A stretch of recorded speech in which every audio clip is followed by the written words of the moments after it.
اعوذ باللہ من الشیطان الرجیم، بسم اللہ الرحمن الرحیم۔ الحمد للہ رب العالمین، والصلاة والسلام علی سید المرسلین و خاتم النبیین، اما بعد۔ صحیح بخاری، باب کتاب الجنائز،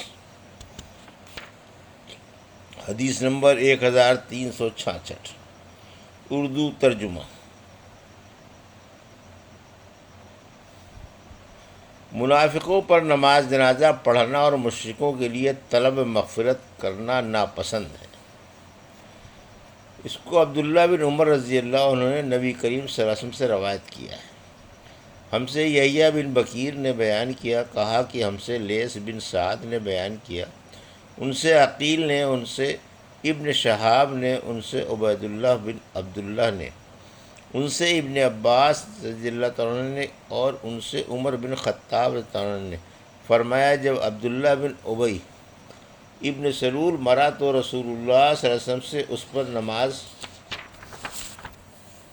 جنازے کے لیے کہا گیا۔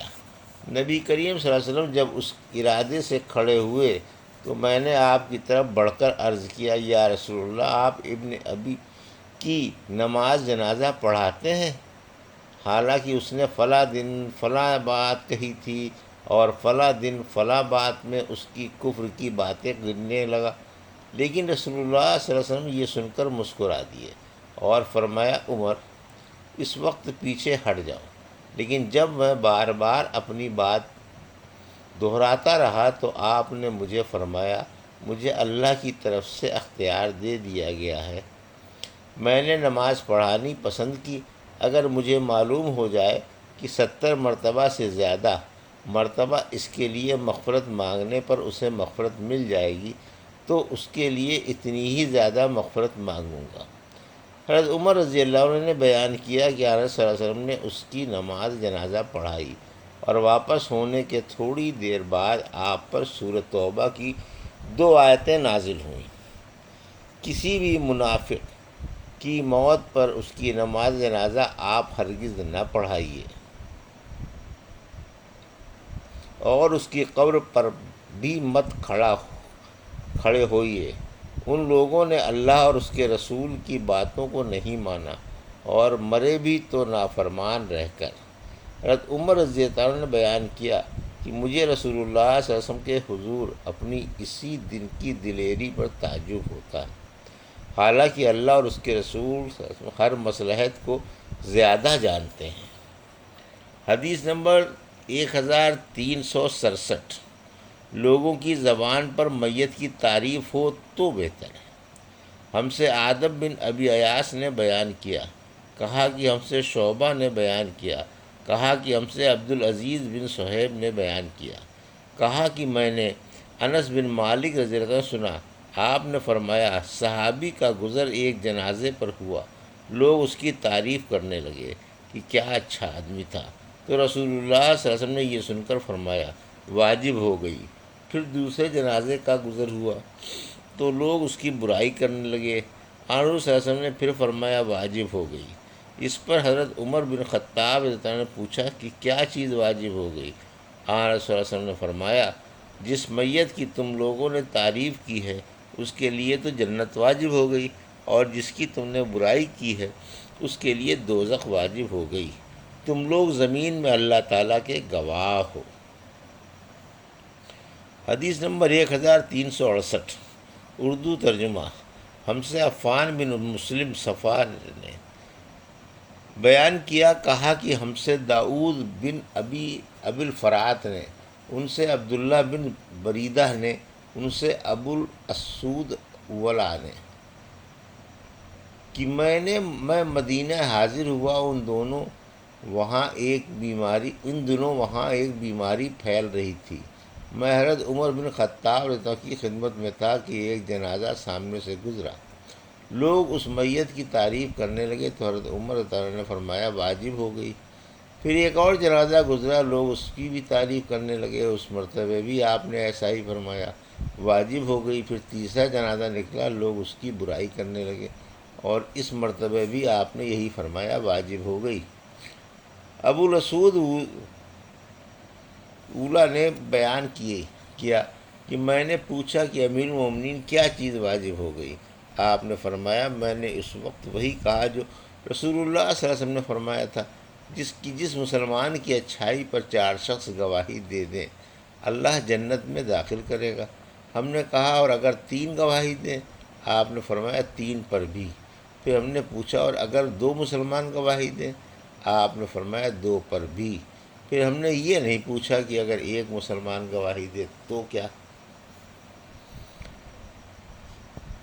حدیث نمبر 1369، عذاب قبر کا بیان۔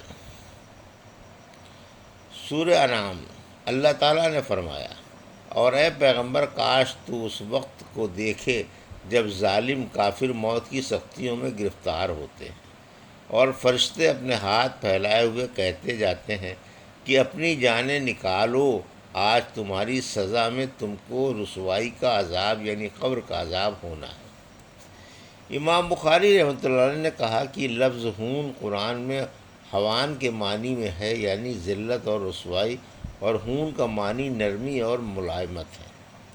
اور اللہ نے سورہ توبہ میں فرمایا ہم ان کو 2 بار عذاب دیں گے، یعنی دنیا میں اور قبر میں، پھر برے عذاب میں لوٹائے جائیں گے۔ اور سورہ مومن میں فرمایا فرعون والوں کو برے عذاب نے گھیر لیا، صبح اور شام کے سامنے لائے جاتے ہیں، اور قیامت کے دن تو فرعون والوں کے لیے کہا جائے گا ان کو سخت عذاب میں لے جاؤ۔ ہم سے حفص بن عمر نے بیان کیا، کہا ہم سے شعبہ نے، ان سے علقمہ بن مرثد نے، ان سے سعد بن عبیدہ نے، اور ان سے براء بن عازب رضی اللہ عنہ نے کہا کہ نبی کریم صلی اللہ علیہ وسلم نے فرمایا مومن جب اپنی قبر میں بٹھایا جاتا ہے تو اس کے پاس فرشتے آتے ہیں، وہ شہادت دیتا ہے کہ اللہ کے سوا کوئی معبود نہیں اور محمد صلی اللہ علیہ وسلم اللہ کے رسول ہیں۔ تو یہ اللہ کے اس فرمان کی تعبیر ہے جو سورہ ابراہیم میں ہے کہ اللہ ایمان والوں کو دنیا کی زندگی اور آخرت میں ٹھیک بات یعنی توحید پر مضبوط رکھتا ہے۔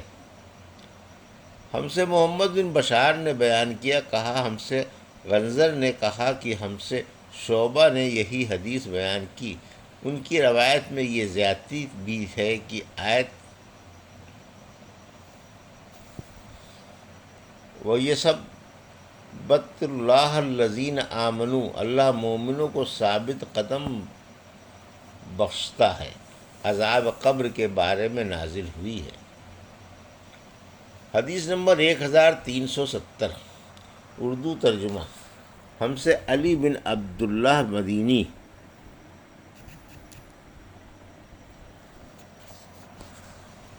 نے بیان کیا، کہا ہم سے یعقوب بن ابراہیم نے، ان سے ان کے والد نے، ان سے صالح نے، ان سے نافع نے کہ ابن عمر رضی اللہ عنہ نے انہیں خبر دی کہ نبی کریم صلی اللہ علیہ وسلم کنویں جس میں بدر کے مشرک مقتولین کو ڈال دیا گیا تھا والوں سے کے قریب آئے اور فرمایا تمہارے مالک نے جو تم سے سچا وعدہ کیا تھا اسے تم لوگوں نے پا لیا۔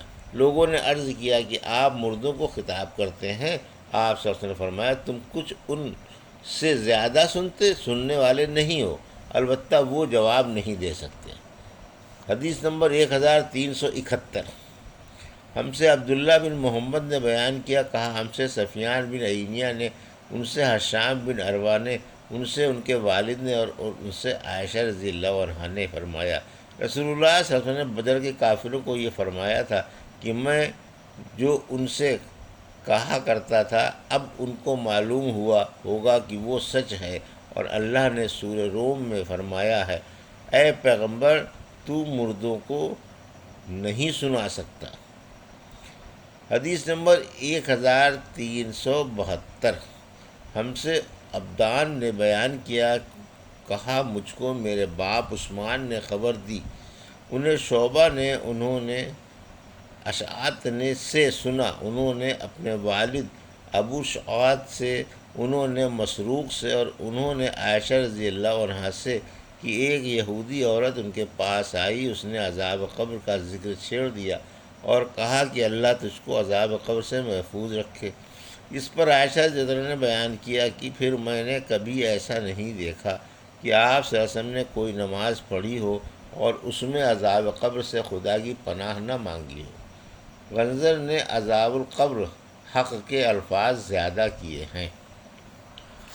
یہ تھی صحیح بخاری باب کتاب الجنائز کی حدیث نمبر 1366 سے 1372 کا اردو ترجمہ جو ابھی آپ نے سماعت فرمایا۔ اللہ سے دعا ہے کہ اللہ ہمیں ان حدیثوں کی صحیح سمجھ عطا فرما اور ان پر عمل کرنے کی توفیق عطا فرما۔ آمین یا رب العالمین۔